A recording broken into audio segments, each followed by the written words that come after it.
9th second டேர்மில் page number 6 x + 1/x = 5 எனில் x³ + 1/x³ காண்க அப்படின்னு சொல்லி கேட்டிருக்காங்க. x³ பதில் x² கூட சில டைம் கொடுப்பாங்கங்க. இப்போ வந்து x³ கேட்டிருக்காங்களா, அதனால வந்து கொடுத்துருக்க நம்பர் 5 அப்படியே எழுதிக்கணும். வந்து x³ கியூப் போட்டுக்கணும். ஒருவேளை x² கொடுத்துருந்தாங்களா 5² போட்டுக்கணும்.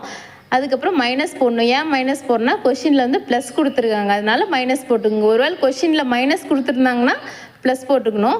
அதுக்கடுத்து வந்து இங்கே கியூப் கொடுத்துருக்காங்க இல்லைங்களா, அதனால இங்கே வந்து 3ன்னு போட்டுக்கணும். ஒருவேளை ஸ்கொயர் கொடுத்துருந்தாங்களா 2ன்னு போட்டுக்கணும். அதுக்கப்புறம் கொடுத்துருக்க நம்பர் என்னங்க 5 போட்டுக்கணும். ஒருவேளை சில டைமில் கொஷினில் வந்து xy = ஒரு நம்பர் வேல்யூ கொடுத்துருக்காங்கன்னு வச்சுக்கோங்களேன், அது அந்த நம்பரையும் இந்த பக்கம் எழுதிக்கணும் ஒருவேளை கொடுத்துருந்தாங்கன்னா.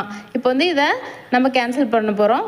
5³ 5 × 5 × 5 -15 125 - 15 = 110. இதுதான் நம்மளோட ஆன்சர். அடுத்து வந்து இதே மாதிரி இன்னொரு சம்ங்க y - 1/y = 9 எனில் y³ - 1/y³ அப்படின்னு சொல்லி கேட்டிருக்காங்க. இங்கே வந்து கொஷினில் மைனஸ் கொடுத்துருக்காங்க, அதனால நம்ம கண்டுபிடிக்கிற ஆன்சரில் ப்ளஸ் போட்டு கண்டுபிடிக்குங்க. இதே மாதிரி கண்டுபிடிச்சி இந்த ஆன்சர் வந்து நீங்கள் கமெண்ட் பண்ணுங்கள்.